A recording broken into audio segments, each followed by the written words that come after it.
A muchos les habrá sobrecogido un escalofrío, el recuerdo. Antonio José Alés, en este micrófono, el de la cadena SER, programa Medianoche. Ha pasado mucho tiempo, pero las incógnitas siguen ahí, se mantienen como suspendidas en algún lugar remoto de la realidad. Aquella noche Antonio José Alés hablaba de algo que parece increíble. Sigue siendo increíble, increíble dentro de lo increíble. Nuestros temas ya son polémicos, en algunos casos incluso parecen sujetos con finísimos hilos, y en las fronteras de lo misterioso podíamos hablar de sucesos directamente imposibles, pero a veces lo imposible se convierte en auténtica verdad. El Kyrie del Requiem de Mozart, que suena a mi espalda, a la espalda de todos vosotros esta noche, fue compuesto por ese genio después de una serie de visiones. Mozart creyó que su propio padre le visitaba en forma de espectro. Creyó también que la sombra espigada que apareció bajo la cancela de su puerta en noche febril en la que compuso esta obra maestra de gran belleza y también un toque siniestro, un toque de angustia, una sintonía que en el fondo muestra la luz y la sombra y la partida que cada ser humano tiene que jugar al final de sus días. Contaba Mozart, decía en sus biógrafos, que él creía que la propia Parca, vestida con finos ropajes, con rostro hierático, vino a visitarle. La muerte al mismo tiempo, la dama oscura, le había dado la inspiración exacta. Y realmente desde los tiempos de Wolfgang Amadeus Mozart, el genio precoz, desde esos tiempos tan lejanos, el ser humano, realmente desde siempre, ha intentado establecer contacto con el otro lado. Nos iríamos al principio de nuestra crónica como especie. Primero quizá las aguas en las que el hombre se vio reflejado, después los espejos, los más complejos oráculos. Todo era un sistema de conexión con esa esfera que se ampliaba, que debe existir en algún lugar, que todos intuimos como certera, como auténtica, pero que nunca da pruebas claras, pruebas sólidas. Evidentemente, la tecnología fue el siguiente paso.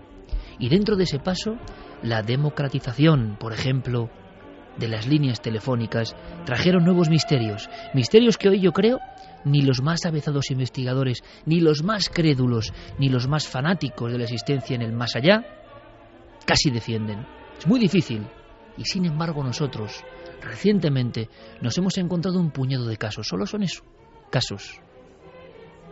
Y también hay que decir, son todo eso, casos de personas que con una profunda fe en lo que viven, en lo que cuentan, nos trasladan su testimonio de vida y de muerte. Porque a veces parece que a un lado y otro, como interlocutores de otro mundo, aparecen voces, mensajes que luego se cumplen como una profecía. Estos casos conectan directamente con lo que llamaríamos leyendas urbanas.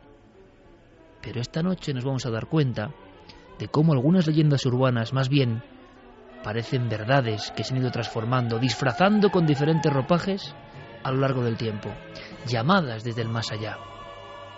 Así decía Antonio José Alés. Hace 35 años, precisamente, se publicaban los primeros libros sobre este asunto. ¿Llamadas desde el más allá es posible? La pregunta es clara. Hoy, que hay más teléfonos en el mundo casi que seres humanos, habrá muchos casos. Pero ¿quién es el valiente? ¿Quién es el arrojado? ¿Quién es capaz de decir a las claras que al otro lado del auricular había algo que parecía que no pertenecía al mundo de los vivos? No es fácil, y sin embargo esta noche vamos a poder compartir ese milagro de valentía. Testigos, nombres y apellidos, casos nuevos, llamadas del más allá. ¿Será posible?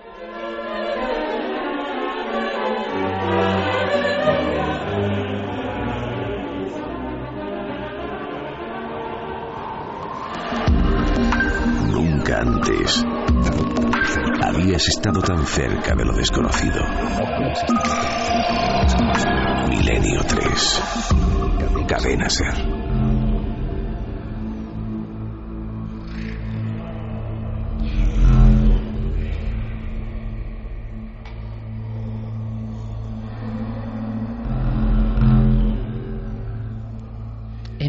3, en el mismo micrófono en el que hace 35 años Antonio José Les sobrecogía con su voz inimitable a toda España prácticamente, hablando de cosas alucinantes, para muchos increíbles, pero no podían dejar de escuchar. Espero que pase lo mismo, salvando las distancias, claro. Jesús Muñoz, licenciado en Derecho. Un hombre cabal, un hombre joven, un hombre para nada pegado al mundo del misterio. Un hombre que, como pasa tantas veces, se cruza en la coordenada con el fenómeno insólito. Y a día de hoy tampoco se sabe muy bien cómo explicarlo. Nada mejor que escucharle a él contando su vivencia para abrir el abanico de estas posibilidades tan extraordinarias. Porque hay que decirlo de antemano, es muy difícil creer que esto sea verdad. Es muy difícil incluso filosóficamente pensar que un ser que ya no está vivo puede descolgar un teléfono, pero ¿habrá que descolgar un teléfono para que alguien reciba un mensaje? Quizá eso sea un pensamiento absolutamente rudimentario.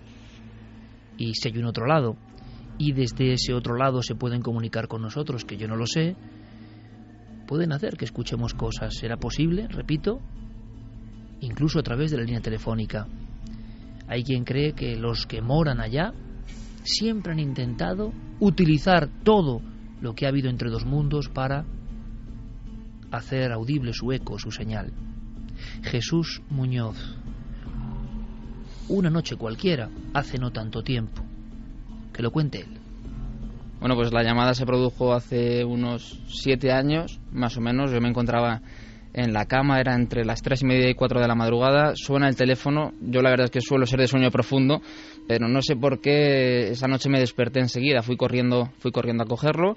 Al otro lado, una voz de una señora mayor, de una persona anciana, que me reclamaba que me identificara, que quién era yo. Entonces yo, sorprendido, porque había sido ella quien había llamado a mi casa, le decía que no, que yo no había llamado a ningún sitio, que era ella, que quién era. Ella seguía insistiendo, y yo ya, viendo que no entraba en razón, pues yo colgué.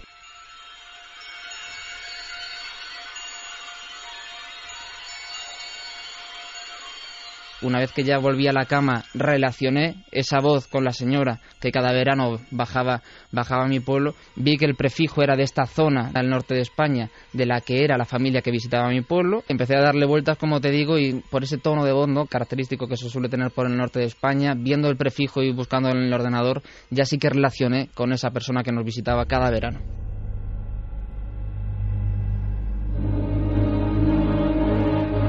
Esta señora era una señora mayor que con su familia bajaba cada verano a pasar todo el periodo estival a esta pequeña aldea. Cada vez tenía más achaques, ¿no?, como suele pasar, y tenía muchos problemas ya para desplazarse. Por tanto, ya dejaron de venir. Sí que se mantuvo el contacto telefónico esporádico, pero ya hacía años que no nos visitaba en persona.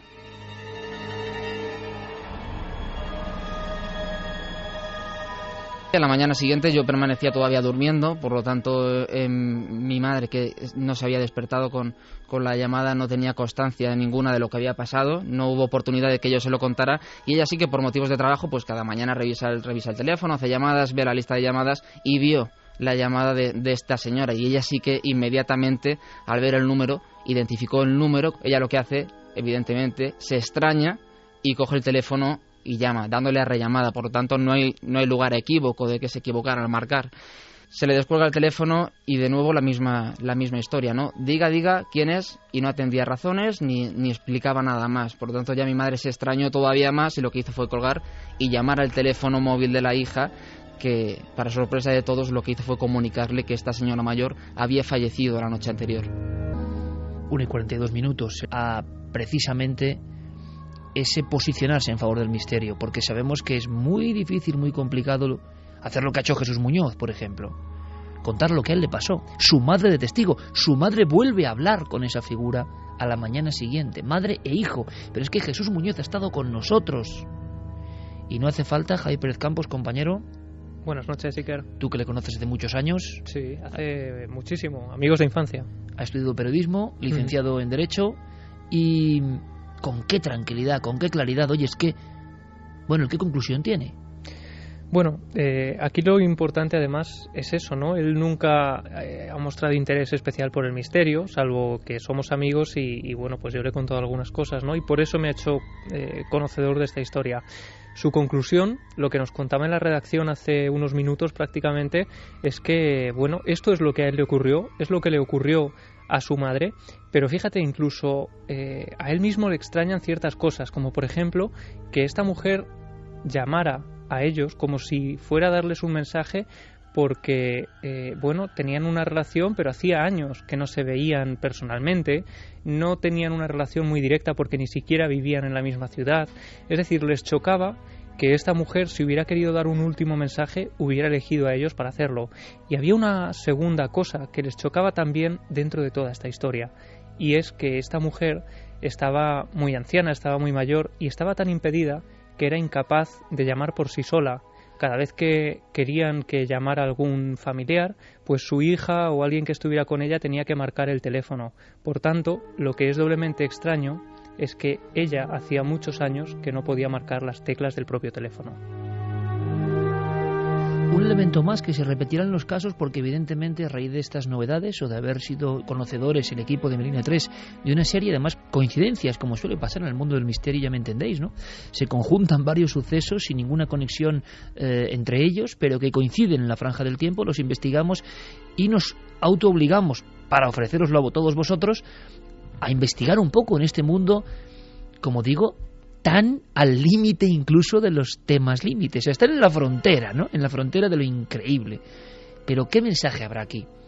Es muy curioso porque coincide, Javier, con algunos de los estudios que hay, hablaremos a lo largo de esta noche de dossier, sobre el tono y la frialdad de estas llamadas, sea lo que sean, se manifiestan en los breves minutos en los cuales el interlocutor cree que está hablando con alguien que no se entera muy bien, que está enfermo posiblemente, que no muestra emociones, y estas claves se dan una tras otra en el caso de Jesús Muñoz. Completamente, y no solo en el de Jesús, sino en otro que escucharemos más adelante. Yo me he quedado un poco helado, yo a él lo conozco, como decía, desde hace mucho, y esto ha sido una serie de sincronicidades. Yo conocía el testimonio de Jesús a raíz de este verano. Posteriormente, a Milenio 3 nos ha llegado otro caso que contaremos, y después, analizando el tema, y gracias a Diego Marañón, que nos decía que en la revista número 50 de Mundo Desconocido aparecía información de este tipo, pues yo he acudido a la colección y ahí estaba, por ejemplo, un estudio de Scott Rogo en los años 80. Cuenta que él durante 2 años, junto a un compañero, investiga este tipo de historias, este tipo de testimonios de gente que dice haber contactado con personas fallecidas a través del teléfono, o mejor dicho, que ellos han contactado con estas personas, y hay unos detalles que se repiten como un patrón constante que una y otra vez aparece en este tipo de casuística, y es uno de esos detalles que la persona, el supuesto fallecido, mantiene siempre una relación fría, habla muy poco, parece incluso que está perdido o desorientado, y esto es lo que nos cuenta Jesús. Esta mujer no parece aclararse, parece que no sabe ni siquiera quién ha llamado, pues ese detalle es uno de los que se repite una y otra vez en este tipo de casos. La llamada se recibe a altas horas de la noche, y el parte de defunción habla de una muerte mucho más temprana.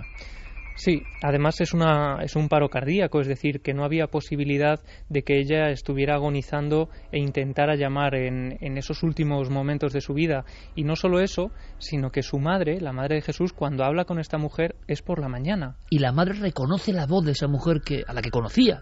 Efectivamente, la reconoce hasta tal punto de que llama a la hija de esta señora diciéndole qué le ocurre a tu madre, que está tan extraña, que está tan rara, que tiene un comportamiento tan raro. La reconoce hasta ese punto, y el propio Jesús, que había hablado con ella pero hacía muchos años, en ese momento en el que está en la cama después de haber recibido la llamada y está dándole vueltas al asunto, dice que efectivamente hay un momento en el que es consciente de que esa voz era la de la anciana que ellos habían conocido en el pueblo. Don Santiago Camacho, buenas noches. Buenas noches, Iker. Clara Tavoces, compañera, buenas noches. Muy buenas noches. Carmen, buenas noches. Hola, Iker, buenas madrugadas. Abrimos directamente líneas porque sería muy bonito escuchar a otros valientes o tener algunos nuevos casos, lanzar el anzuelo, ayudadnos, aunque sabemos que estamos en los límites de la realidad, nunca mejor dicho, pero vamos a sorprendernos, como siempre, sin poseer ninguna verdad. Es más, cada vez más lejanos de cualquier verdad. Yo lo comentaba con Santi y con Clara entrando en la puerta del estudio. Veréis, esto es muy difícil de creer, estamos todos de acuerdo. Por eso yo creo que los investigadores ya casi ni se atreven a sacar estos temas. Por eso, al mismo tiempo, como un efecto boomerang, un testigo que le ha pasado esto es muy difícil que cuente. Se puede contar un ovni, ver una figura. Bueno, pues gracias a la labor que muchos hacemos, no solo nosotros, sino muchos otros colegas, programas, compañeros, va normalizándose, ¿no? No hace falta estar loco para ver una cosa extraña. Pero esto, es que estos son varios minutos, por lo menos segundos, hablando con algo que luego está muerto. ¿Cómo es posible? Así que quizá esta noche haya más valientes, quién sabe. Quizá esta noche haya más valientes y quizá esta noche reciban una llamada, aunque no creo, porque media España ha desconectado ya el fijo, o eso es lo que nos dicen a través de las redes sociales. Vamos a dar esas vías de contacto para que nos manden pues sus preguntas, sus dudas y también, si lo tienen, esos casos en los que una llamada extraña se cuela, no solo en los teléfonos fijos, sino también ya en los móviles. Sí, sí. A través de las redes sociales nos tienen que buscar en Nave del Misterio, tanto en Twitter, en Facebook como en Google+, y si nos quieren escribir un mail, milenio3 con número @cadenaser.com.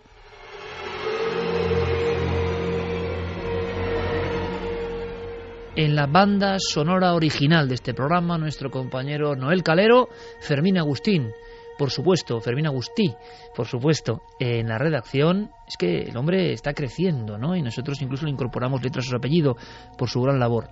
También, por supuesto, Guillermo León y Diego Marañón, haciendo viva esta edición paralela en la red. Esta noche es un poco de escalofrío, sí, y sinceramente nos gusta porque creemos que hay algo que es sumamente interesante en esos últimos territorios de nuestros temas.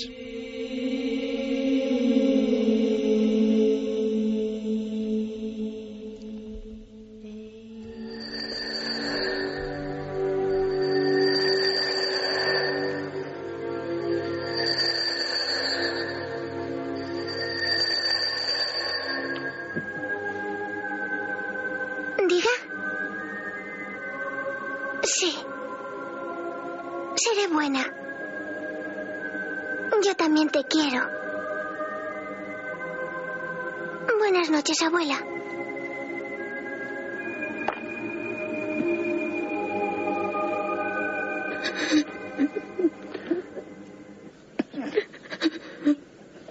¿Qué pasa? Queridos, la abuela murió anoche. Ven aquí, cielo. Todo va bien, mamá. Luego sabremos algo más con Diego Marañón, esa auténtica enciclopedia de nuestros temas. En 1921, F.R. Melton publicó un pequeño librito, repito, 1921, se llamaba Un teléfono psíquico.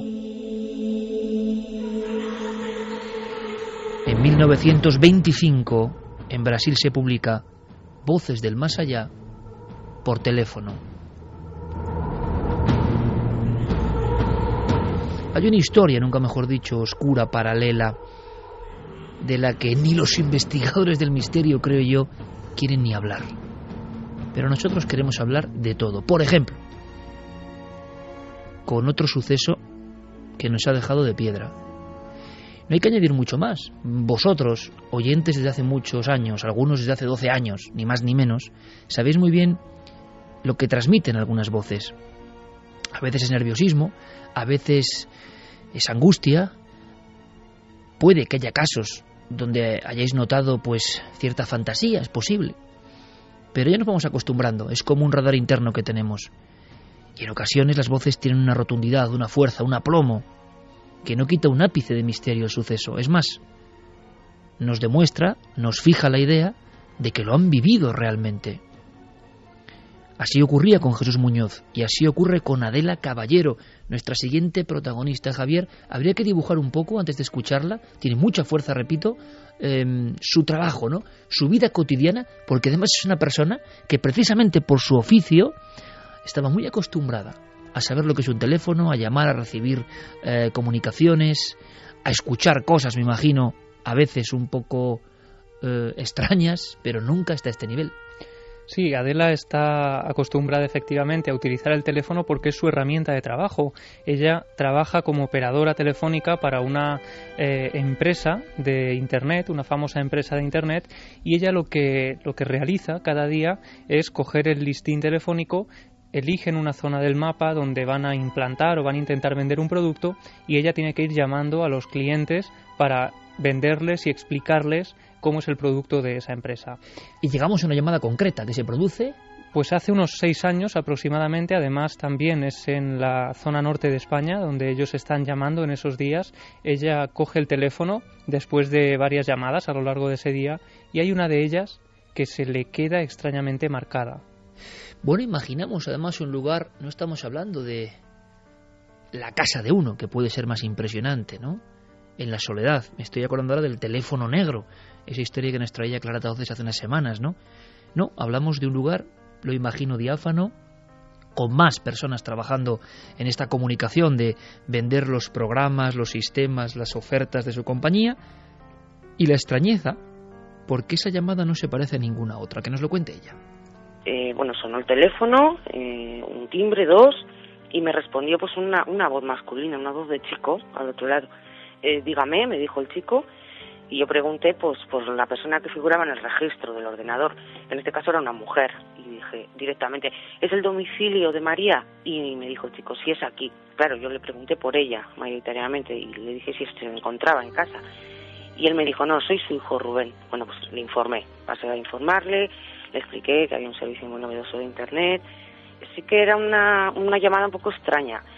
Fue extraño pues porque el chico, en ese caso concreto, siempre te hacen preguntas, te preguntan, y el chico estaba muy callado y tenía como, se le notaba que tenía ganas de colgar.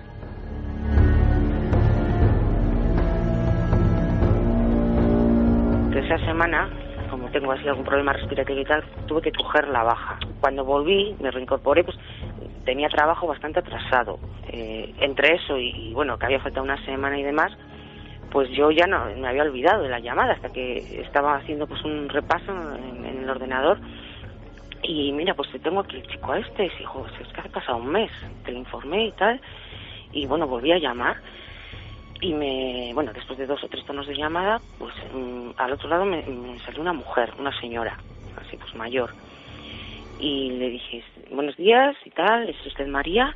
Y me dijo, sí, soy yo. Pues le informé, tuve la oportunidad de informar a su hijo, pues mira, sobre un servicio de Internet y tal, no sé si le han hablado ya en casa. Y bueno, pues el tema fue que se produjo un silencio brutal al otro lado. Yo me quedé como, no sabía cómo reaccionar. O sea, acerté a preguntarme, ¿puede usted decir si es tan amable cómo se llamaba su difunto hijo? Y me dijo, Rubén.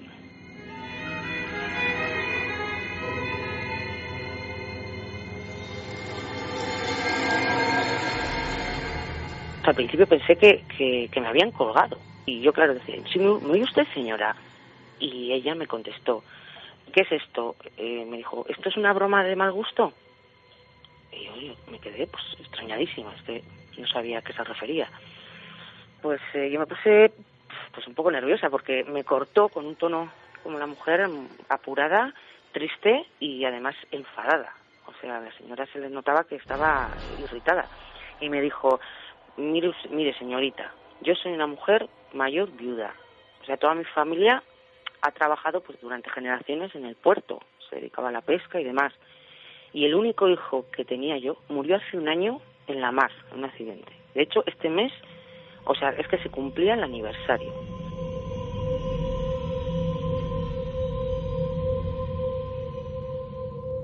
Me quedé impactadísima, estupefacta. Entonces, estaba muy nerviosa y acerté a darle a la buena mujer el pésame. Y sí que antes de colgar le pedí disculpas, bueno, que se habrá tratado de un error, pero sí lo que le pregunté a la señora pues lo más delicadamente que podía, porque estaba pues atacada, porque no encontraba ninguna explicación.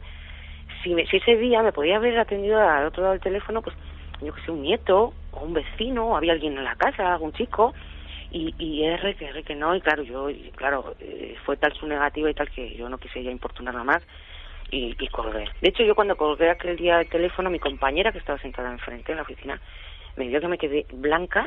¿Qué te pasa? No sé qué, digo, es que no me vais a creer.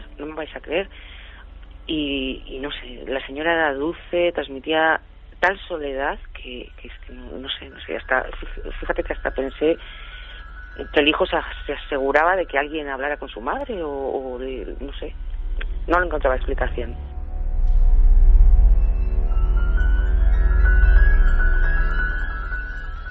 Clara Tauces ponía un gesto porque muchas veces en este programa, y creo que es una buena costumbre, no es que nos hagamos trampas entre nosotros, sino que algunos de los contenidos, bien que nos los reservamos unos a otros, precisamente para que en tiempo real, como está ocurriendo ahora, estoy seguro, amigos y amigas de Milenio en toda España y en todo el mundo, tengáis ese efecto. A mí también me lo hacen, ¿eh? Es decir, yo muchas veces, por ejemplo, lo que va a contar Santiago Camacho esta noche, pero será en la siguiente hora, tampoco sé muy bien. Sé algunas claves, pero no sé muy bien. Y eso es muy bonito, porque entre todos nos entusiasmamos y nos sorprendemos. Y después de tantos años que un equipo sea capaz de sorprenderse, pues no deja de ser interesante. Veía Clara con un rostro, es que se identificó el muchacho como Rubén. Sí, a mí es un caso que me parece impactante. En el fondo no es otra cosa de lo que estamos hablando esta noche, sino de transcomunicación. Solamente que estamos hablando a través del teléfono, un sistema que quizá es un paso anterior a lo que serían, por ejemplo, las grabaciones de transradio o las psicofonías, etcétera, pero en el fondo viene a ser un poco eso de lo que estamos hablando también. Santi, ¿de qué te parece? La verdad es que es impactante. Yo estaba pensando en muchas cosas cuando he escuchado los dos testimonios. Uno de ellos, que claro, hasta que no haya una grabación de esa llamada, ¿en qué momento podemos saber si eso se ha producido en el teléfono o en la mente de la persona que ha recibido la llamada? No, ahí está la pregunta clave. Sin quitarle en absoluto validez al fenómeno en sí, es decir, sin quitarle validez al suceso, que ya de por sí me parece fascinante. Y luego pensaba en hasta qué punto le hemos abierto una nueva puerta a lo desconocido. Fíjate, hasta que se inventó el teléfono, por la noche cerrabas la puerta de tu casa, cerrabas las ventanas, echabas las persianas y hasta la mañana siguiente, salvo que llegase alguien con un asunto realmente grave o realmente importante, estabas perfectamente aislado del mundo. Estabas seguro, estabas en tu caparazón. En el mundo del siglo XXI ese caparazón tiene un montón de fisuras por el que se nos van metiendo cosas. Se nos van metiendo inoportunos que nos venden cosas, se nos van metiendo llamadas de amigos, conocidos, desconocidos, gente que te pide, gente que te da, gente que no sé qué. ¿Y por qué no se te puede colar por una de esas resquicios, por una de esas múltiples rendijas que hemos abierto? Que los hemos abierto a través de nuestros ordenadores, a través del teléfono, a través de miles de medios. ¿Por qué no se puede colar precisamente la esencia de ese otro lado del que siempre hablamos? Fíjate, Santi, que yo creo que has dado una clave absolutamente básica, y esto es una pura intuición, es totalmente subjetivo y por supuesto no tengo ninguna prueba, pero me da a mí que estas llamadas nunca se grabarían. Tengo esa impresión. Está ocurriendo algo entre la persona. A menos que sea que te dejen la llamada en un contestador, que ha pasado también. Sí, en algunos casos ha pasado, pero yo no sé la fiabilidad de esos casos, tampoco lo sé. Hay varios muy impresionantes, cierto. Pero, bueno, y quizá, no lo tenía pensado, pero quizá recordemos alguno, porque hay un par de historias de este tipo que son tremendas, cierto. Las escucharemos si queréis. Bueno, decirnos vosotros si queréis o no queréis, porque son dos grabaciones de verdad no aptas para cardíacos y sobre todo para muchas personas que ahora se incorporan y que son muy jóvenes. Pero a lo que voy es que a mí me da la sensación, igual me equivoco, este fenómeno tiene que ver mucho con la mente del receptor. Está ocurriendo algo ahí que no sé si realmente es la línea telefónica y el mensaje de la persona difunta la que está viajando a través de la línea telefónica, sino que, bueno, el ruido que está ahí en el auricular del teléfono se está transformando en algo que se interpreta como eso. Bueno, lo que ocurre es que no se graba la voz, pero en el caso de Jesús sí que queda una prueba, digamos. En aquella época no eran los teléfonos móviles de ahora, eran los Domo, que estaban tan de moda, estos teléfonos que tenían una pequeña pantalla y te decían el número de teléfono desde donde te estaban llamando. Y eso sí que queda registrado en el teléfono, es decir, en la propia memoria del teléfono queda registrado el número con prefijo del norte de España, que es precisamente lo que permite a la madre de él llamar por teléfono y devolver la llamada. Es decir, que ahí sí que queda una huella, digamos, de esta comunicación. Mira, en el último testimonio que hemos escuchado daba una clave que yo creo que ni ella sabía. En todos los estudios que se han hecho de llamadas desde el más allá, la mayoría se producen o bien en una semana después de que la persona ha fallecido o bien en una fecha... Aniversario. Exactamente, en una fecha señalada. En este caso, al parecer, era un año desde que se había muerto el chico. Era un accidente en el mar, por lo que parece, en una familia que trabajaba en el puerto. Suele haber varias características que pasan en todos estos casos. Ese ruido diferente al ruido normal de un teléfono fijo, parece como la película de Ruido Blanco, esa especie de ruido que se escucha como muy de fondo y una voz que parece que está muy lejana, como los teléfonos antiguos. No sé si recordaréis cuando estábamos en el pueblo de los abuelos, que había teléfonos que parecía que hablábamos desde otro país diferente, pues esa voz lejana. También lo de las fechas señaladas, y también parece ser que la persona en un primer momento hay dos variantes. Si sabe que la persona ha muerto, se queda sin hablar, pero si no sabe que la persona que la está llamando ha muerto, entablan una conversación bastante diferente a si tiene conocimiento de que ya ha fallecido. Suelen ser más largas las conversaciones cuando al que llaman no sabe que la persona que le está llamando ha fallecido. Es interesante escuchar hoy seguro los mensajes antes. Bueno, esto en el fondo, y ahora lo comentaremos, esto da para filosofar un poco, de verdad, porque estamos viendo la vieja historia, la viejísima historia del muerto que vuelve o el muerto que da un mensaje, que por lo menos del siglo XIII hay evidencias y hay grabados. Hay uno que a mí de verdad siempre me puso los pelos de punta, la de los 3 caballeros muertos, ¿no?, que aparecen en el cementerio. Hay grabados y frescos románicos donde aparece el caballero en su montura, aterrorizado porque pasa al lado del cementerio, y en el cementerio lo que hay son 3 figuras, 3 calaveras, todavía con el sudario, algún sudario está carcomido, el pintor identifica así el tiempo que ha transcurrido, y los 3 están en la puerta o levantados sobre el sepulcro y están como esperándole. Es el muerto que vuelve. Se va transformando esa historia, porque a veces cuando el caballero huye despavorido, se va con un jirón por accidente, un trozo de tela, cuenta la leyenda, y al final ese trozo de tela, al ir al cementerio, tiene que ver con algo que está en el nicho. La historia va cobrando forma sociológica y se habla de la dama de los ojos sin brillo en Toledo, que ahora recordaremos, y se habla de la famosa historia de la cazadora, ya años 70, años 80, la chica atractiva o el chico atractivo que tras una noche de conocerse y de amor habitualmente, prestan una cazadora uno al otro, y esa cazadora, al ser devuelta en el domicilio, resulta que se encuentra el testigo principal con que pertenece a alguien que está ya difunto y hace tiempo, ¿no? Esta historia evidentemente es leyenda urbana, creemos eso, y de pronto nos encontramos con que ocurren cosas aparentemente ciertas que tienen esa misma línea y que nos hacen pensar que quizá hay un limo mucho más importante de autenticidad en estos casos. Pero hagamos una cosa, viajemos aunque sea brevemente en el tiempo para conocer algo más de este tema, repito, límite.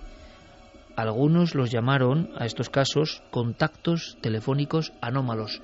2 y 8 minutos. Diego Marañón, compañero, buenas noches. Hola Iker, muy buenas noches a todos, ¿qué tal? Yo me he quedado muy sorprendido, había datos que no recordaba. En los años 20 se empieza a hablar ya de este tipo de conexiones a través de casi una novedad, que era el teléfono, ¿no? Una especie de auricular para contactar con otros mundos, y como algunos investigadores, hace prácticamente un siglo, se dice pronto, empezaron a cerciorarse de que, aparte de errores interpretaciones erróneas, que evidentemente serán un 99,999 de los casos. Había otros donde, por ejemplo, como este último, que es impresionante, se daban datos, nombres, se corroboraba, en el otro caso aparecía un teléfono. ¿Podríamos hacer una breve cronología de la investigación sobre este campo? Claro, lo que decías, lo que hace casi ya un siglo se llamaba contactos telefónicos anómalos, hoy en día se le ha dado un nombre bastante más sonoro, que es la necrotecnología. Todo empieza en 1921, aparentemente son los primeros registros de los que tenemos constancia, cuando un inventor inglés, como decías, F.R. Melton, publica un pequeño libro, es casi un folleto, no llega a ser ni siquiera un libro a la venta, sino un pequeño, un pequeño librito grapado, que se titula Un teléfono psíquico. Es una especie de manual de construcción en el que se dan detalles y diagramas de cómo podría ser este supuesto dispositivo para contactar con los seres del más allá. 4 años después, un investigador brasileño que se llamaba Oscar Dargonel fue uno de los primeros que registró formalmente estas conversaciones. Él era un espiritista convencido, Iker, y relató sus experiencias telefónicas, sus experimentos, en un pequeño libro también que él tituló Voces del más allá por teléfono. Se publicó en Río de Janeiro, no llegó a España. En 1961, ya en la década de los 60, hubo un escritor norteamericano, Samuel Ralph Harlow, que habló de este fenómeno también en un libro que se llamó A Life After Death, una vida después de la muerte. Ahí se daba cuenta de 2 casos que él conocía de primera mano, pero no ofrecía, detalles concretos para no comprometer a las personas involucradas. En 1979 aparece el que es, la investigación clave, la piedra de toque en este ámbito, que es Phone Calls from the Dead, llamadas telefónicas del más allá, de David Scott Rogo y Raymond Bayless, que son los investigadores que mencionaba Javi al principio. La traducción que tenemos en castellano se publicó en México en 1981 en la editorial Diana. Y este libro es una descripción de las circunstancias en que se produjeron más de 60 fenómenos de estas características. Hay que decir, simplemente como curiosidad, que uno de sus autores, Rogo, fue asesinado, en 1990 fue encontrado muerto a puñaladas en su casa. A los 40 años no había signo de lucha y todavía hoy su caso sigue sin resolverse. Será algo que a lo mejor tocamos en algún otro momento en Milenio 3. El artículo que también mencionaba Javi en la revista Mundo Desconocido del escritor y parapsicólogo italiano Ugo Dettore es una revisión o una crónica más o menos detallada, un resumen de este libro para los lectores españoles. El artículo tenía el sonoro nombre de El telefonazo de la muerte y apareció en portada en el número 50 en agosto de 1980. Y después de este libro de Scott Rogo y de Raymond Bayless de 1979 no hay apenas más investigaciones serias o detalladas hasta que en noviembre de 2010 un investigador inglés, Callum Cooper, de la Universidad de Sheffield Hallam, publica un artículo bastante extenso, Iker, de 21 páginas, que yo desconocía hasta hoy mismo, que con los años se ha convertido en un libro. Él lo ha publicado, ha extendido su investigación y hace un tiempo publicó un libro con el mismo título, Phone Calls from the Dead, ha ampliado ese artículo. En él se hacía un repaso extendido, se añadían nuevos casos a día de hoy de lo que había dado de sí este fenómeno de las llamadas telefónicas de los muertos. Él empieza dando una breve nota histórica, hace una introducción en el que recuerda la clasificación, porque es muy interesante, hay una clasificación de llamadas. Hay 5 tipos, esto lo desconocía por completo y lo hace este investigador de la Universidad de Sheffield. No, en realidad los que lo hacen son Scott Rogo y Raymond Bayless en ese libro. Él extrae todo esa información. Efectivamente, él que la pone un poquito al día, actualiza cómo pueden ser esos tipos. Si quieres los comentamos rápidamente. Venga, 5 tipos de contactos telefónicos anómalos. Efectivamente, las llamadas pueden ser del tipo 1, que son llamadas simples. Estas ocurren cuando el difunto pronuncia unas pocas palabras y cuando no hay respuesta ante las preguntas del interlocutor. Es decir, recibimos una llamada, nosotros le preguntamos y no obtenemos ningún tipo de respuesta. El tipo 2 serían llamadas prolongadas. Estas duran algo más y ya contienen conversaciones breves. La persona a la que se llama no sabe, es curioso, que su interlocutor está muerto en ese momento. El tipo 3 son llamadas de respuesta, es decir, una persona viva llama a otra sin saber que está muerto y esta persona le responde. El tipo 4 se llaman llamadas aparentes y son una mezcla de los tipos 1 y 2. Y por último, las llamadas del tipo 5 son un poco especiales porque se llaman llamadas intencionales. Estas ocurren cuando pensamos en llamar a alguien, pero lo posponemos pues por el motivo que sea. En ese momento decidimos hacer otra cosa y aún así la otra persona afirma que ha recibido una llamada con nuestra voz, es decir, alguien se ha puesto en contacto pues o imitando nuestra voz o utilizando pues nuestro timbre.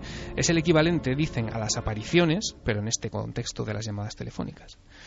Luego, por último, ya Callum Cooper, como te digo, este investigador inglés hace un repaso por algunos casos nuevos. Bueno, hay un par muy recientes, ¿no? Del 2008, si no me equivoco, y del 2009, que coincide, además, es curioso, con los dos que hemos sacado al principio. Destacan los dos casos. Sí, en 2008, además ya hablamos de él en Milenio 3 la temporada pasada, ocurre un choque de trenes en el distrito de Chatsworth, en Los Ángeles, que acaba con la vida de varias personas, y el móvil de una de las víctimas, de Charles Peck, que muere inmediatamente en el acto, realiza en las horas posteriores a su muerte 35 llamadas a distintos miembros de su familia, hasta que encuentran su cadáver.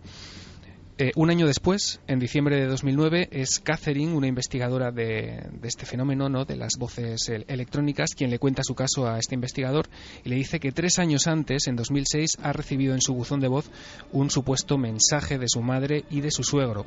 Ambos estaban fallecidos ya y en ese mensaje, bueno, lo que hacían era reconfortarle y darle ánimos, decirle que estaban bien. Y es curioso porque hace mucho hincapié en que las voces, en este caso, no van cada una por su lado, sino que en ese mensaje suenan superpuestas, una voz encima de la otra. Las dos voces dicen exactamente lo mismo y a modo de coro, bueno, le dan ánimos y le dicen a esta mujer que no se preocupe. El artículo de Cooper acaba dando una serie de posibles explicaciones y, bueno, da paso a lo que puede ocurrir en el futuro. Se dice ya que están empezando a llegar emails también desde el más allá. Se nos dice que pues investigadores como por ejemplo Peter Fenton o Brad Stiger, que es un estudioso que también se ha ocupado del fenómeno OVNI, han documentado ya este tipo de registros, ¿no?, de registros de correo electrónico supuestamente enviados por personas fallecidas. Y por último, Cooper concluye diciendo que estos fenómenos, de ser reales, serían una prueba de la supervivencia de la personalidad después de la muerte, y que él profetiza que cuanto más avance la tecnología y los recursos humanos para comunicarnos a distancia, más gente afirmará estar recibiendo este tipo de mensajes. Diego, hasta dentro de un rato, amigo. Hasta ahora.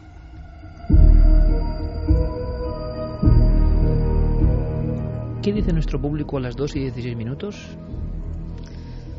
Pues dicen algunos, la mayoría, que tienen mucho miedo. Bueno, este tema principal. Es verdad que este tema da un poco de miedo, ¿no? No tendría por qué, porque en el fondo es muchas veces para decir estoy bien, ¿no? Ya, pero el primer impacto de alguien que se te ha muerto, un familiar, y que le escuches la voz. Sobre todo, ahora comentaremos algunas cosas de fondo. Esa especie como de ausencia, ¿no? En los dos casos que hemos escuchado, la verdad es que no, tampoco ha sido un mensaje ni positivo ni negativo. Es un mensaje como de estar ausente, de no conocer, ¿no?, de no saber con quién estás hablando.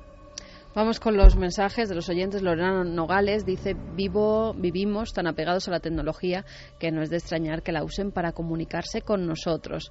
SG dice: somos energía, ¿por qué no circular en las líneas de comunicación si viaja la voz, la música, incluso imágenes?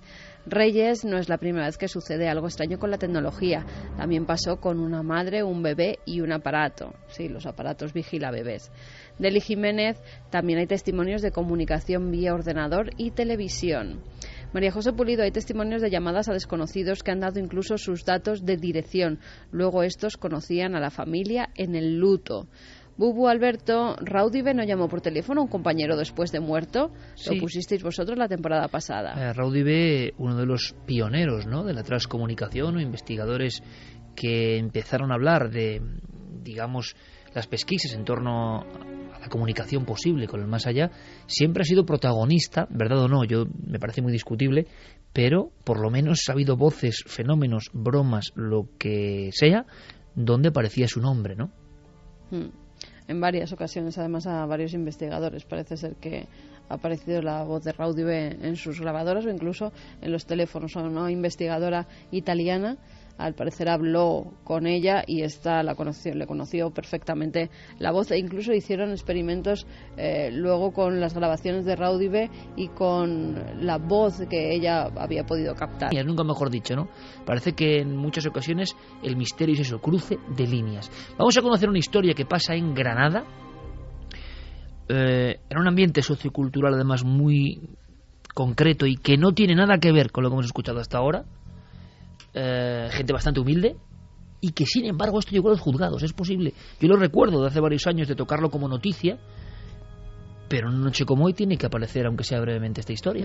Pues nos remontamos a julio del año 2005, aparece en varios diarios una noticia de una familia que está muy asustada y ha pedido al juzgado exhumar el cuerpo de su madre, o por lo menos abrir la tumba para extraer algo de esta. ¿Qué querían extraer? Un crucifijo. ¿Y por qué? Incluso llevan las grabaciones al juzgado. Porque, al parecer, su madre, una señora, Filomena, de 55 años, que había muerto de un cáncer, estaba dándoles mensajes por teléfono en el que hacía mención a una cruz, como que le quitaran la cruz. Ven, ven, es lo que decía a las hijas que escuchan la voz de su difunta madre. Y entonces ellas se acuerdan de una cosa. Cuando fueron a enterrarla, y es costumbre además en muchas zonas de España, al introducir el ataúd, lo que hacen los familiares es quitar el crucifijo que hay encima de la tapa del ataúd y lo guardan en sus casas posteriormente. En este caso no lo hicieron. Se lo dijeron a un familiar que por favor quitara el crucifijo, pero el enterrador tenía prisa, dijo que eso ya no se hacía, que ahora con pues los ataúdes nuevos que no hacía falta. Total, que la enterraron con el crucifijo en la tapa del ataúd. Ellas creen que por eso su madre no descansa tranquila y por eso quieren que quite el crucifijo de la tapa. Ellas nos lo contaban de esta forma, Iker. El ataúd que lleva encima es la que creemos que es, porque no lleva otra. Es que eso es lo que se siente más claro, que pide ven, Pili, la cruz, ven. Para mí está muy claro. En el mensaje pronunciaba de esta forma el mensaje. Decía, Pili, la cruz, Pili, toma aliento y dice, ven. Lo suelta así. Está muy claro, muy claro. Y yo presiento que es mi madre. Oigo la voz de ella.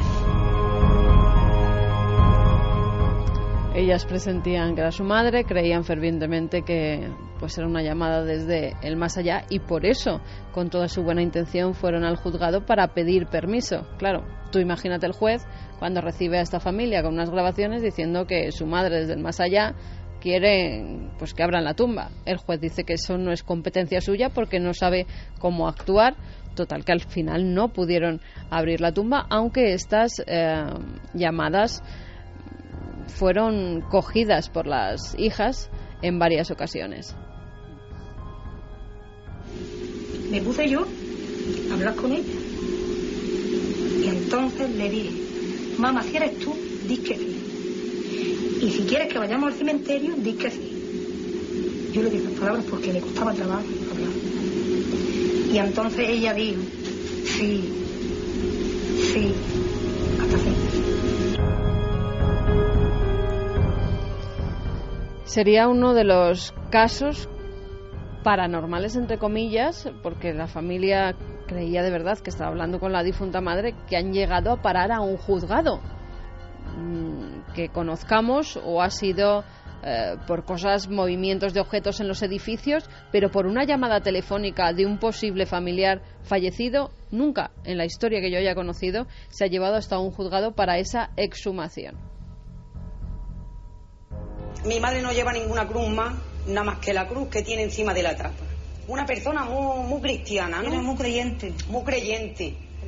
Entonces resulta que nosotros, al enterrarla, una de mis tías dijo, no la enterréis con la cruz, ¿no? Y después en el fondo el enterrador le dijo, no pasa nada, hoy se entierran así y no pasa nada. ¿Hasta qué punto en la mentalidad de estas personas había quedado esa rémora de no hemos hecho, en el fondo no haber hecho lo que es costumbre. Lo que es costumbre. Y lo que siempre se ha hecho en su familia, que es quitar ese crucifijo de la tapa. Claro, este caso tiene el componente ese de la culpa, ¿no? En el fondo, de decir, no hemos hecho lo que teníamos que hacer, pero en los otros casos no había ese componente de culpa. Algo está ocurriendo en China, algo yo no sé si más propio de los asuntos de Santiago Camacho, si hay algún tipo de conspiración de fondo, o hay alguna maquiavélica operación, no sé si de marketing, de broma, de fake de internet o no, pero en China está causando sensación. E incluso, mira, vamos a ver si recuperamos, Fermín, compañero, esa llamada. Habéis llamado un número en concreto, Javier. Sí, Cuéntame primero que habéis marcado un número, no sé bien por qué, ahora lo vas a contar. Si quieres te cuento un poco la historia. No, cuéntame que habéis llamado un número. Ajá. Sí, bueno, hemos llamado un número que hemos encontrado porque varios medios de comunicación hablan de una historia tremenda, varias personas que a altas horas de la madrugada reciben una llamada estremecedora y todos los teléfonos registran un número. Es ese número de teléfono al que hace también pocos minutos hemos llamado, Fermín y yo. Perfecto, y ahora conocemos la historia de fondo.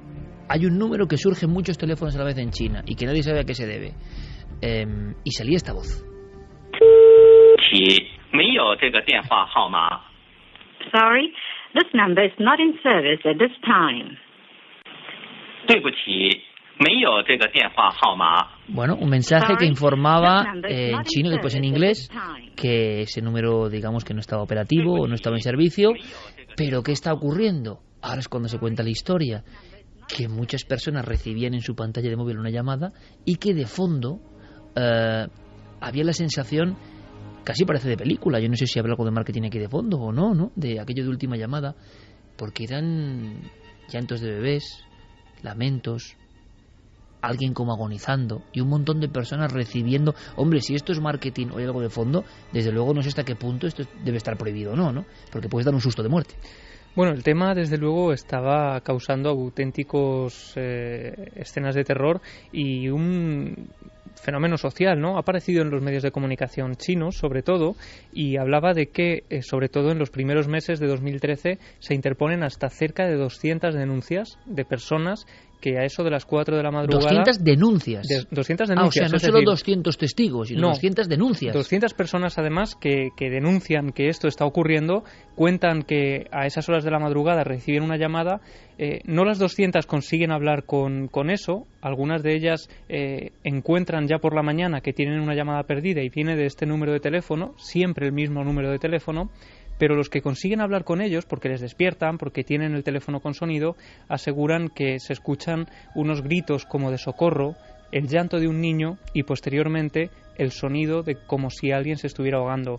Y uno de esos testigos, fíjate, aparece sus palabras recogidas en un medio, dice: la primera vez que respondí a la llamada escuché como si alguien estuviera llorando. Cuando esto sucedió me sentí como si me acabaran de dar un fuerte golpe, aunque lo que me pasó luego fue más inquietante aún. Mientras escuchaba el llanto, parecía como si el teléfono estuviera bajo el agua, y poco tiempo después dejé de escucharlo. Al final solo se oía un sonido, como si estuvieran ahogando a alguien. Y la sensación que nos da todo esto es de posible campaña orquestada, que sería la otra forma de utilizar el mito de las llamadas del más allá. Ahora igual no lo es, no lo sé, pero tiene todos los condimentos, ¿verdad? Pero claro, si esto es así, sería otra perspectiva y ampliamos el abanico. ¿Hasta qué punto se está llegando con el marketing o queriendo imponer cualquier tipo de operación, como si es una operación sociológico-psicológica, me da igual, pero hasta qué punto el uso de las tecnologías, compañeros, puede provocar, en China, ojo, con unas creencias muy concretas, le puedes dar un infarto a alguien, Bueno, lo que ocurre es que los testigos, los que tenían además registrado ese teléfono y ese número de teléfono en su terminal, han acudido a la compañía china Unicom, que también se ha manifestado y ha hecho unas declaraciones públicas diciendo que ese número en concreto pertenece a las propias líneas de la empresa, a las de los trabajadores de la empresa, pero que son incapaces de localizar al trabajador que tiene ese número de teléfono. Entre otras cosas, porque dentro de la propia empresa ese teléfono no está agenciado a ningún trabajador. Y lo que ocurre, la teoría que ellos sugieren, es que podría haber algún gracioso que con un programa informático sería capaz de cambiar el número desde el que está llamando y, bueno, utilizar este teléfono siempre. Técnicamente puede hacerse. Es decir, cuando estabas hablando de una campaña de marketing, yo estaba pensando incluso en una simple gamberrada a escala industrial. Con los medios posibles de hoy. Sí, una persona con los conocimientos adecuados. Porque, Santi, permíteme, dar miedo por teléfono es uno de los grandes clásicos, ¿no? Dar miedo por teléfono. Si estábamos oyendo a Caroline hace un momento recibiendo la llamada en su teléfono de juguete, imagínate las ideas que puede dar eso a una persona que quiere gastar una broma. Técnicamente un hacker podría sin ningún problema. De hecho, evidentemente los problemas derivados de tener el conocimiento para ello. De hecho, el que el teléfono pertenezca a la propia compañía telefónica y que no hayan podido determinar quiere decir que la persona, suponiendo que sea una persona, yéndonos al fraude, que está utilizando esa línea, ha tenido buen cuidado de elegir una línea muerta, elegir una línea de la propia compañía telefónica que no pueda ser tarificable, etcétera, etcétera, más que nada para que no le cueste dinero, evidentemente. Y luego ya un programa de dialer, un programa de marcado automático a nivel industrial, prácticamente el mismo que se utiliza para el marketing, y una grabación más o menos inquietante, y tienes a media China al borde del terror. Interesante, porque conviven en el mismo espacio temporal, o sea, estos días, el descubrimiento de algunos casos muy sorprendentes, y nos quedan algunas porciones de misterio que os van a interesar seguro, con la posibilidad tecnológica de causar un miedo ancestral, ¿no? Porque en el fondo es como toda innovación, como el temor al tranvía casi, ¿no? Cuando llegó el teléfono era para hablar con otros, pero podían ocurrir extrañas bromas, mensajes, voces que no eran nada agradables.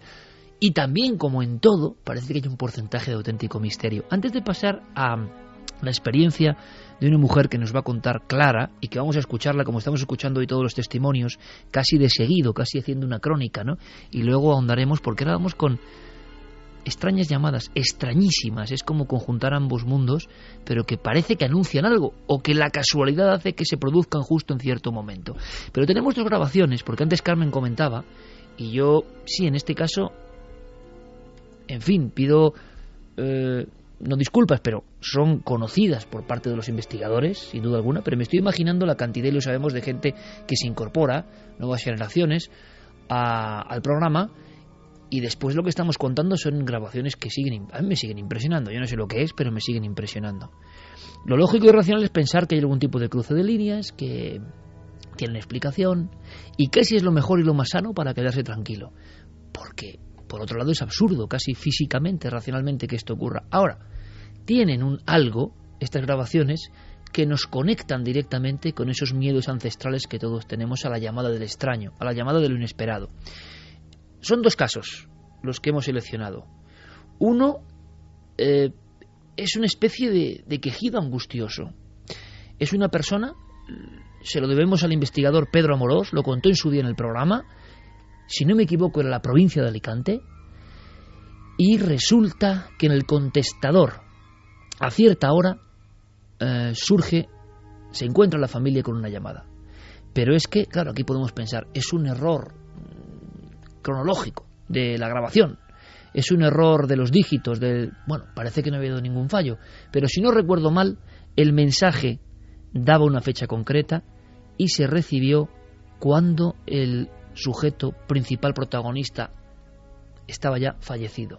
Una vez más, en un contestador queda registrada la voz indiscutible para los familiares, perfectamente reconocible, de alguien que llevaba ya unas horas muerto, además de una forma radical, ¿no? En un infarto fulminante.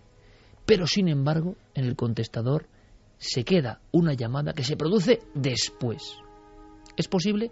El mensaje, sobre todo, nos impresionó en su día, nos puso los pelos de punta, sea lo que sea, porque se ve, se percibe, es que no hace falta añadir nada más, la angustia. La angustia. Es una voz de una persona de cierta edad que simplemente acierta a decir: hoy me levanté y cuándo me levanté. Y se corta la llamada. Hoy me levanté y cuándo me levanté. Yo recuerdo a Pedro Amorós muy impresionado con esta historia, indagando en las posibilidades de algún tipo de error, pero parece que es que no había posibilidad para el error. Por lo tanto nos encontramos con el absurdo dentro del absurdo, el absurdo al cuadrado. Hoy me levanté y cuándo me levanté. Y por favor, percibir eso, amigos, la angustia, sea lo que sea el fenómeno, la angustia que queda en apenas 2 segundos de grabación.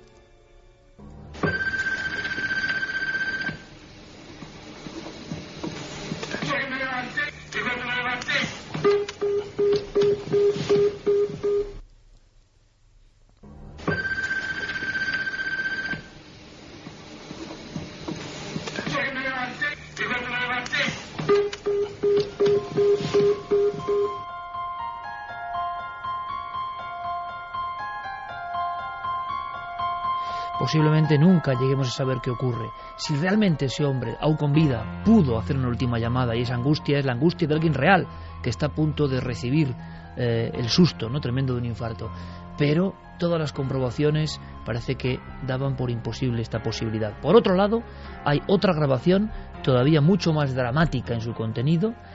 Es una grabación que alguien identifica como la voz de su propia madre difunta hace muchos años, pero que tenía una relación de absoluto odio con la persona que recibe en el teléfono esta comunicación.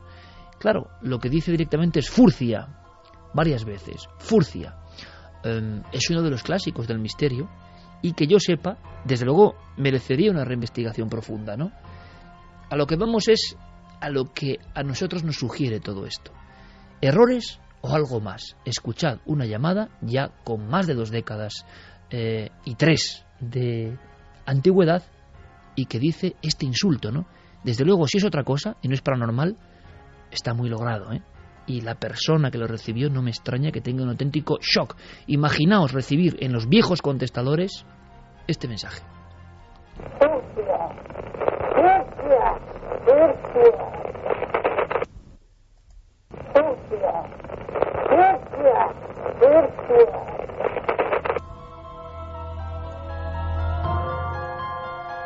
Son historias que han permanecido siempre en el ámbito de las grabaciones con supuesto origen paranormal. ¿Tendrán explicación?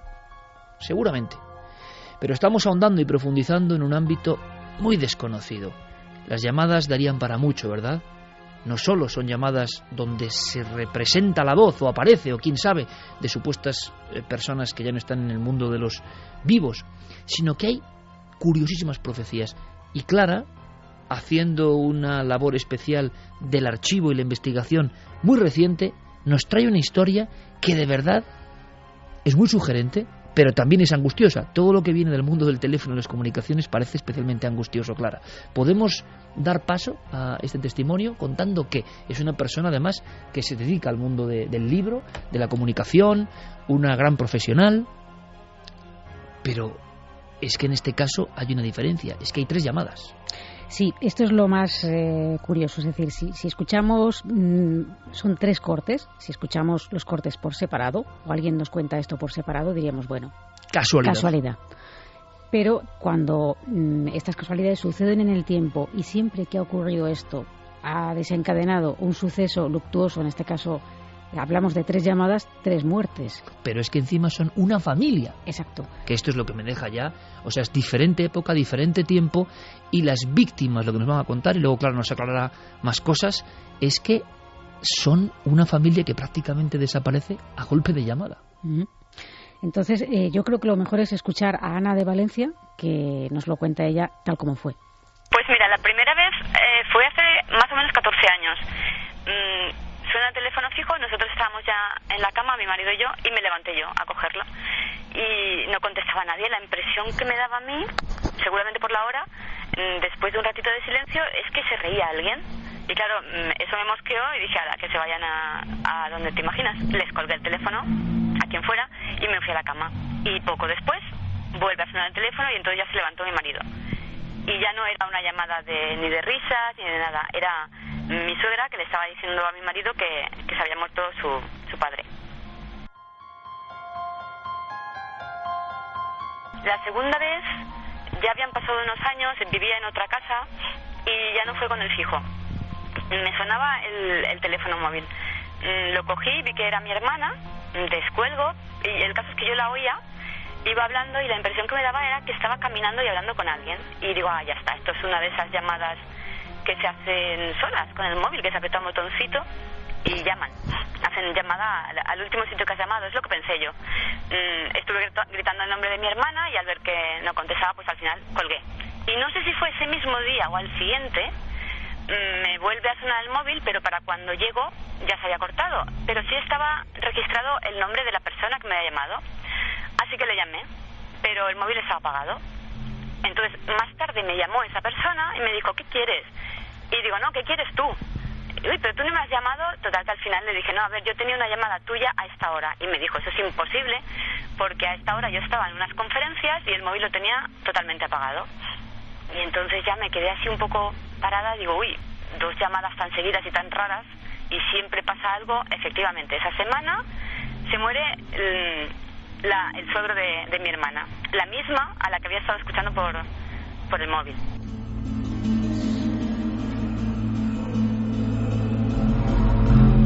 Estaba sentada frente al ordenador, tenía mi móvil a la izquierda en la mesa y mi marido estaba detrás viendo la tele y empieza a sonarle el móvil y de repente le oigo que me pregunta: ¿para qué me llamas? Y me giro y digo: ¿cómo que para qué te llamo? Y le señalo mi móvil porque lo tenía al lado y se lo enseñé y él no tuvo la picardía de descolgar y preguntar a ver quién era, directamente colgó. Entonces me quedé un poco con la curiosidad de saber si habría algo, a qué venía el fallo, ¿no? Porque todos los fallos los entiendo como naturales, pero quizás como señales, porque da la casualidad que también en esa misma semana, cuando me pasó esto, se murió es que esto es toda la familia, la suegra de mi hermana, la misma, o sea, primero el suegro, luego la suegra, y finalmente esa semana ha pasado que se ha muerto mi excuñado. Las tres personas que integran una familia. Sí, lo curioso efectivamente es que hay como unas, vamos a decir, consecuencias de esas llamadas que aparentemente parecen absurdas, porque ¿qué más absurdo es que estén dos personas en una misma habitación y reciba una llamada de su propia mujer cuando tiene el teléfono delante y él no está en uso? Es decir, esto pues... ¿Qué significa esto entonces? ¿De qué estamos hablando? De señales, quizá.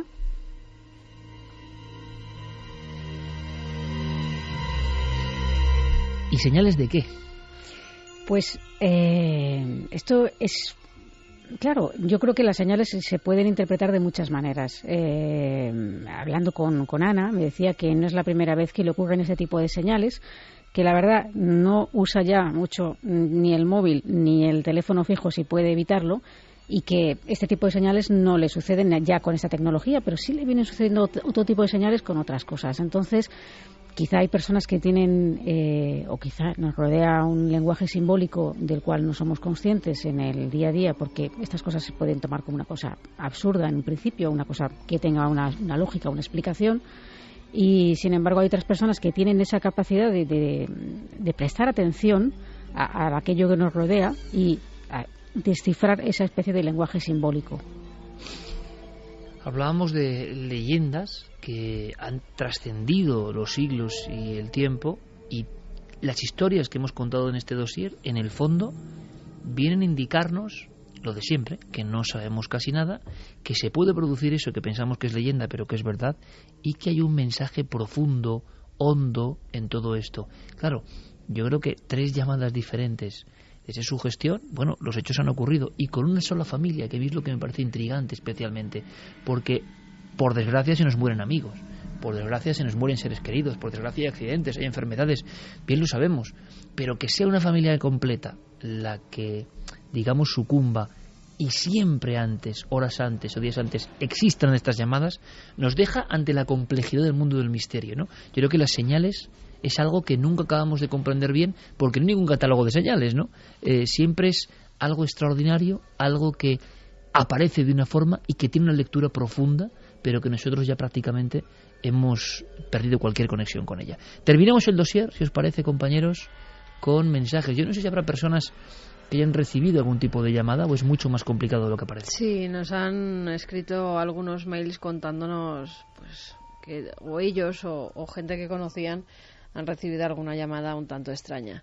Nos dice, por ejemplo: buenas noches, Iker, me llamo Ricardo, escribo para contar que hace unos 15 años aproximadamente murió un familiar que, aunque viviese lejos, era muy cercano. Teníamos uno de los primeros móviles que Airtel sacó al mercado, un Nokia. La muerte de dicho familiar nos afectó muchísimo por lo querido que era. A la semana, mi madre por la mañana estaba limpiando y comenzó a sonar el teléfono y se iluminaba de forma extraña. Mi madre no podía descolgarlo, el teléfono no respondía y no mostraba información por pantalla. Dejó de sonar y ahí quedó. Al rato saltó un mensaje de voz en el móvil. Mi madre lo escuchó y fue corriendo al trabajo de mi padre, que es una empresa familiar. Le contó lo sucedido a mi padre y le puso para que oyese el mensaje. Mi padre, al oírlo, se puso blanco. Mis tíos que trabajaban allí se acercaron y mis padres les puso a cada uno de ellos el mensaje de voz. Mi abuela, que también pasaba por allí, lo escuchó y todos reconocieron a esa persona. Llegué del colegio y pasé por el trabajo de mi padre y vi un revuelo tremendo. Me acerqué y mi padre, sin decirme quién era, me dio a oír el mensaje de voz. El mensaje decía: no os preocupéis, ya he llegado, estoy bien. Y se cortaba. Era el familiar que había fallecido una semana antes. Para mí era como mi segundo padre. Me quedé al principio pensando que era antiguo. Cuando me contaron que lo habían recibido esa misma mañana, de fondo no se escuchaba nada, pero tampoco era silencio. Era muy extraño, pero la verdad es que me dio mucha paz y tranquilidad. Muchas gracias por vuestro programa. Sois muy importantes para muchísima gente. Todo el equipo y cuánta gente hemos dicho, hemos sentido, wow. Y Santi y Clara ponían caras muy serias. Qué bien contado el caso, con cuántos testigos, por supuesto intentaremos entrar en contacto con él. Qué importante es exactamente esto que se acaba de producir, que personas nos confíen su testimonio para que otras pierdan el miedo. Pero ¿cómo os quedáis, compañeros? ¿Esto qué es? Con esa claridad. Curioso el mensaje, estoy bien. Precisamente. Ya he llegado, estoy bien. Estoy como bien. Si hubiera otro sitio donde... Eso es esperanzador también, sí. ¿no? Yo tengo en casa, tengo que decirlo, el material, las galeradas del libro próximo de JJ Benítez, que se titula Estoy bien. Qué curioso, ¿no? Y es muy interesante, tengo que decirlo. Estamos leyéndolo y es muy interesante, y es la investigación muy desconocida, ¿no?, de JJ Benítez sobre casos de este tipo, más o menos de este tipo. El mensaje es clarísimo y a mí me parece un gran título, ¿no? Benítez tiene mucho arte para titular, ¿eh? Estoy bien. Porque eso inquieta a los testigos tal y como se produce. Claro que te tienes que quedar blanco. Ellos identifican clarísimamente ese mensaje y además ¿qué sentido tiene ese mensaje? Una persona, ¿qué clase de broma puede ser esa, ¿no? Estoy bien. Ya he llegado, estoy bien. ¿Cómo os quedáis, compañeros? Es que aquí estamos hablando de unos mensajes muy particulares que son los que tienen, digamos, un vehículo tecnológico, que pueden ser una gran minoría.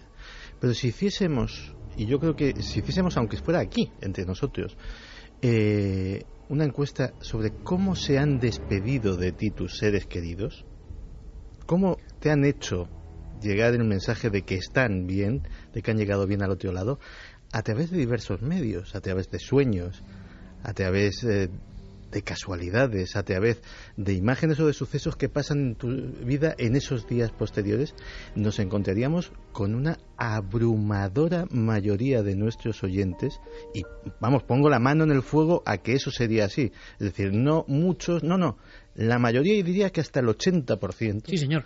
La hipótesis racional más compartida es que eso son casualidades, ¿no? O que eso es sugestión de la propia persona que está ante el trauma evidente de la muerte y que, claro, interpreta todo en esa sinfonía, ¿no? Pero... Una cosa es el trauma y otra cosa que oigas cómo suena un teléfono, que cojas el teléfono y que escuches la voz familiar y que a veces la grabes. De Adela, de la teleoperadora, que no tiene ningún vínculo con esa familia, porque habría de tener alguna clase de mensaje si realmente no tiene nada que ver con ellos, y recibir hasta el nombre de la persona que ha fallecido. Lo sorprendente también es que, aunque es un fenómeno efectivamente poco habitual, que no ocurre a menudo, con los que estos testimonios desde luego son difíciles de encontrar, de repente el libro de Scott Dogo, de 2 años de investigación, aporta esos 5 tipos de llamadas, y cuando empezamos a escuchar los casos descubrimos que se van amoldando perfectamente a esa tipología, ¿no? Igual que los encuentros con los ovnis, por ejemplo, que hay de varios tipos, aquí cuadran a la perfección. Cuando los estaba enumerando Diego, por ejemplo, la de Jesús iba perfectamente ligada a la de tipología 1, ¿no? Libros hechos en el año 79, repetimos, es decir, como si los investigadores, bueno, pues imagino que recibiendo, si tú haces un libro, si cuentas un caso de estos, imagínate, y si haces un libro de esto, imagínate, y sin embargo parece que hilaban fino. Sí, es decir, que las llamadas se acoplan, ¿no?, a una especie de esquema. ¿Cuándo ocurre eso? Pues como pasa con el doctor Gaona con las ECM, o cuando alguien se mete de verdad a investigar, se cumplen ciertos patrones, ¿no?, que para el común de los mortales son completamente desconocidos. Porque claro, nadie se ha puesto, son casos espontáneos. Si uno se pone en la documentación, la investigación, imagino que como en todo, empieza a encontrar la extraña columna vertebral del misterio, la lógica dentro de la gran ilógica, ¿no? Hay algo que parece que disecciona los comportamientos y los misterios y que están ahí. Sí, totalmente. Y además es que están constantemente, son patrones que se repiten una y otra vez, por lo que estamos viendo. Vamos a hacer una cosa. Hay más testimonios. ¿Hay más? Sí, nos decía Lucía, que antes le hemos pedido que nos escribiera por mail, nos mandaba un Twitter que ya conocía un caso, bien, pues nos lo ha escrito. Nos decía que en 2006 estaba en casa de una amiga mía y su madre llegó blanca. Nos contó que acababa de enterarse que su casero había muerto el mes pasado y que ya justo la semana anterior le llamó y estuvo hablando con él, como siempre, por el tema del alquiler del piso. Ella me contó que le llamó al móvil y que de fondo se escuchaban, como otras veces, a la familia hablando en la casa. Esta familia, amiga de la nuestra, es de aquí, son de Málaga, nos da incluso el barrio por si nos queremos poner en contacto con ella. El casero llevaba un mes muerto y justo una semana antes la madre habla del alquiler como si fuera una conversación normal. Una semana después. Una semana. En ese mes, hacía un mes que había muerto. Ajá. Y una semana antes de que ella estuviera en casa de la amiga, decía la madre que había llamado y que ya había hablado con esa persona, que luego se enteró que estaba fallecida. Y luego los sonidos de fondo, ¿no? Que siempre se percibe algo que convierte en anómala la situación, ¿no? También nos escribía Mario, dice: una persona muy cercana a mí, la primera persona que me tuvo en sus brazos después de mi madre al nacer, le pasó algo muy parecido. Al poco tiempo de morir su padre, su teléfono móvil empezó a sonar y en la pantalla parecía que quien le llamaba era su padre desde su móvil. Ella fue a buscar el teléfono del padre que tenía guardado y estaba apagado. De hecho, estaba sin la batería puesta. Se seguían sucediendo las llamadas y ella, muy nerviosa, quitó la batería de su móvil y cogió un martillo para destrozar prácticamente el teléfono. Para su sorpresa, minutos después recibió más llamadas a su móvil, incluso se le iluminaba la pantalla con el número de nuevo, que era el de su padre. Nunca se atrevió a descolgar. Bueno, historias que desde luego, utilizando la lógica, no tienen ningún sentido. Por eso hablábamos de la última frontera del misterio, pero sin duda hay elementos que extraer de todo Hay esto. uno más. Nos decían que el 5 de agosto de 2009 falleció su suegro Hiroshi en Japón. No llegué a conocerlo en persona y no acudí a su funeral. Quedamos ambos sin conocernos, el deseo de vernos en suspenso. A los pocos días de madrugada me desperté porque sentía un crepitar como de estática en un oído y me pareció escuchar su voz saludándome. Unos días después, de día, regresando a casa en un autobús de línea, se repitió el fenómeno de los chasquidos y el sonido crepitante, pero sentí que no podía sintonizar y no oía ninguna voz. El 5 de febrero, el día de su cumpleaños de 2010, regresé a casa tras comprar una vela e incienso para encender. 23F. Pero ojo, yo quiero que lo tengáis muy claro, amigos. No es un programa solo del 23F. El 23F es una parte, tan solo una parte. Porque la idea es contar la otra historia de nuestra historia. Pero se han cumplido, o se cumplen mañana, 33 años de aquel acontecimiento, el golpe de Estado en nuestro país. Desde ese golpe de Estado nosotros viajaremos a otros muchos misterios. Mañana más que nunca esperamos vuestra confianza y vuestro apoyo. Lo que he pensado siempre es que hubo un 23F palpable y con personajes reconocidos y otros que actuaron en la sombra, que no se ha sabido y que han seguido su vida como si nada. Es bastante difícil contar la pura verdad en este país. Nadie pregunta porque todo es oscuro y todo es secreto. Entonces el 23F es un acontecimiento más que nunca se quedará aclarado realmente. Es francamente extraño todo el tiempo transcurrido entre la producción del golpe y la aparición del rey en televisión de una manera pública y terminante. La gente que quiere implicar al rey simplemente es porque está en los extremos, en las antípodas de la democracia. La sociedad cada vez se hace más luz sobre lo que sucedió el 23F de 1981, pero desde luego no se ha contado de ninguna manera lo que pasaba y todas las interioridades de lo que allí sucedió. La verdad correcta, políticamente correcta u oficialmente sigue en una lectura del 23 de febrero que para nada se corresponde con la realidad de aquellos hechos. Esto es solo un previo, escuchándolo, madre mía, me da hasta miedo emitir el programa, sinceramente, pero ahí están periodistas de la talla de Antonio Casado, Jesús Cacho, Javier Nart, ahí está Mariano Revilla, nuestro querido y eterno jefe para nosotros, tantos años en esta casa, y que en esta casa se jugó el pellejo, mañana lo descubriréis, pero se jugó un tiro de verdad por emitir el sonido del 23F, y tuvo que ser como no la cadena SER.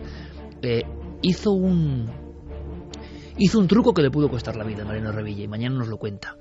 pero también hay todo tipo de especialistas de los servicios de inteligencia, jefes de los cuerpos de élite, de la OME y de la Guardia Civil, y van a hablar de lo que ellos saben. Pero Santi, sería un error pensar que solo vamos a hablar del 23F, repito, hay mucho material.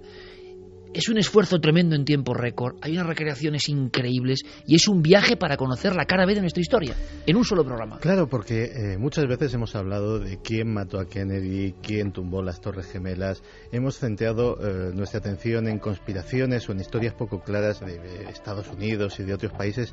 Pero ¿por qué no miramos un poquito más cerca? ¿Por qué no levantamos un poco la alfombra de nuestra historia y vemos el polvo que hay debajo, que alguien ha barrido para que no se vea?